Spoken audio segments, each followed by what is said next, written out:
Good afternoon and welcome to Euronews Now. It's Friday, the 14th of January. I'm Andrea Bolaitho. Here are your top stories this hour.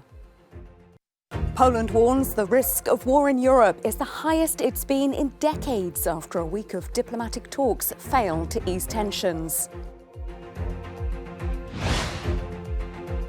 Tennis number one Novak Djokovic is facing deportation from Australia as his visa is revoked for a second time.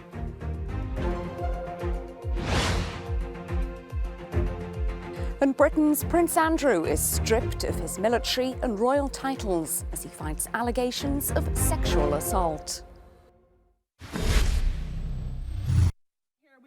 No breakthrough. That's how a third round of diplomatic talks between NATO and Russia have concluded at the Organisation for Security and Cooperation in Europe in Vienna. Poland, which chaired the meeting, warned that Europe is at risk of plunging into war. The White House National Security Advisor said the risk of a Russian invasion of Ukraine was high. We've now completed an intensive week of diplomacy in multiple formats. Russia raised its concerns, we raised our concerns, including the actions Russia has taken to undermine European security. We're prepared to continue with diplomacy to advance security and stability in the Euro-Atlantic. We're equally prepared if Russia chooses a different path. The Russian Deputy Foreign Minister refused to rule out the possibility of sending military assets to Cuba and Venezuela if NATO doesn't stop military activities on Russia's doorstep. Президент России многократно высказывался.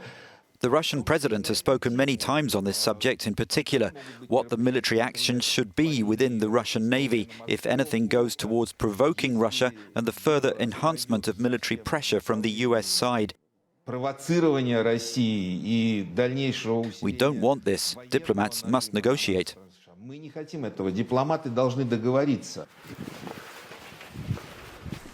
Jamie Shea is a former NATO Deputy Assistant Secretary General.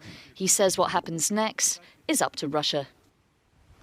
The ball is in Putin's court. Is he interested in a dialogue, in some kind of negotiation, or is all of this posturing on the Russian side to maximize unacceptable demands, not seek any solution, and then simply use a failure of talks which were doomed to fail in any way as a pretext to invade Ukraine? Lithuania shares a border with Russia, and it says the threat of war is greater than at any time since 1945. Now it's preparing for the worst.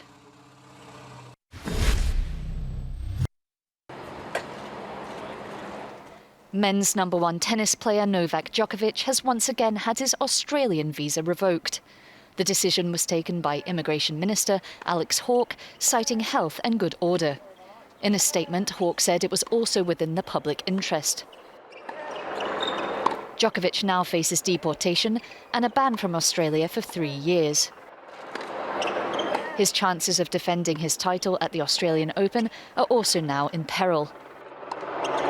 However, the 34-year-old Serb can still launch another legal appeal to remain in the country.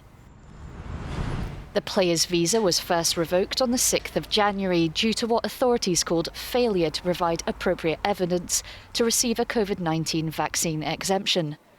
It was later understood that Djokovic had tested positive for the virus in mid-December and broke isolation rules. There were also errors on his entry forms that he blamed on his manager.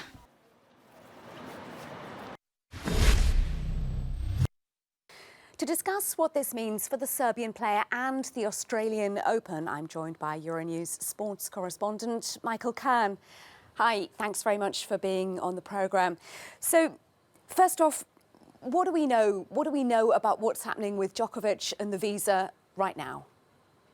Okay, so this is pretty much breaking and adapting as we kind of go along this morning. So effectively what's happened at 6 p.m. last night in Australian time, so not too long ago, they were served papers to say effectively that his visa has been revoked for a second time. The Immigration Minister, Alex Hawke, who we know has been considering this for the last few days, has said, today I've exercised my power to cancel the visa held by Mr. Novak Djokovic on health and good order grounds. So what this effectively means now that he can be deported, he can be banned from Australia for 3 years. But of course, he has the right for appeal. The competition starts Monday. So it's a very difficult task for Novak's lawyers to get something in place, in process, to enable Monday to happen. There's not been an official word yet of whether he can still play. Whatever happens, as I said, it's kind of evolving as we go along. But I've seen a comment from a Melbourne-based immigration lawyer who said that basically it's going to be an incredibly difficult task for court orders over the weekend to be issued to allow him to play next week. So look, this is evolving as we go along. And I think a massively concerning thing is the fact that we're a few days out from the first massive Grand Slam of the year. We're not talking about all those players that are training incredibly hard to win the title. We're still talking about Novak Djokovic. And if this rumbles on even further, we'll still be talking about him all the way through the tournament. Clearly, this has been very detrimental for Djokovic himself. But how has competitive tennis, the ATP in particular, come out of this as well? Do you know what? I think it's very, very interesting. There's been comments on Twitter, which I took note of the last couple of days, was how he's been treated as he's not been cast aside. There's not been comments out saying that he's done wrong and kind of vindicating him. Whereas we look back a couple of years ago when Naomi Osaka missed some press conferences and when she kind of took some time out for her own mental well-being, the kind of support wasn't there as much. So there's some real questions, I think, that are going to be asked around tennis and the sport's reaction from inside to all of this. And of course, there's legal aspects to this as well, which we of course have to be very careful of and very sensitive of as well. So it's not an easy issue. It's a complex issue. But yeah, I think a lot of people are starting to lose a bit of patience, should we say, if you look on social media, towards the whole situation.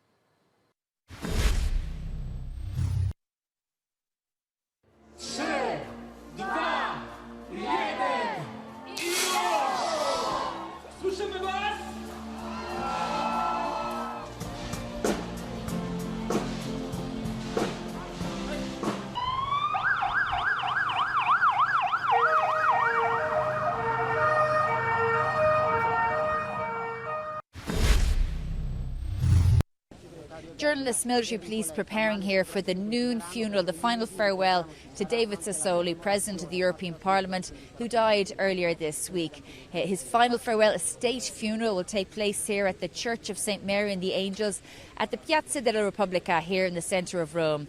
He lay in state yesterday at the Capitol House, where hundreds of mourners paid their final respects and expressed their sorrow at his death. We've heard moving tributes from the likes of former Prime Minister of Italy, Enrico Letta, who said that he was someone who protected democracy during the challenging and dark days of the coronavirus pandemic. His funeral today will be attended by President of the European Commission, Ursula von der Leyen, and President of the European Council, Charles Michel, as well as his former colleagues in the Democratic Party of Italy and in the European Parliament. Shona Murray, Rome. Britain's Prince Andrew has been stripped of his honorary military titles and his royal patronages have been returned to the Queen.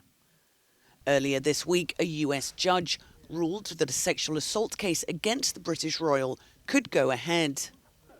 In a statement, Buckingham Palace announced that the Duke of York, who denies the allegations, will defend his case as a private citizen and will not be undertaking any public duties. Royal commentator Richard Fitzwilliams told Euronews that the Queen had little choice but to distance herself and the monarchy from the scandal. It was undoubtedly the right decision at the beginning of her Platinum Jubilee year, but also in response to some anger from veterans and also to a lengthy catalogue of what I can only describe as catastrophic mistakes by Andrew.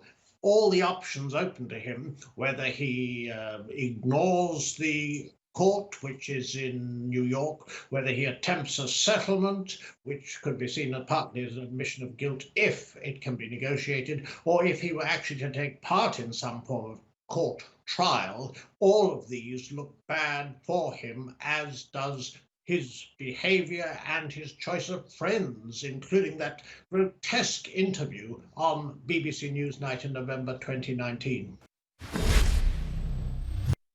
Stay with us, more top stories to come on Euronews, or catch up with all the day's news on our website, that's euronews.com.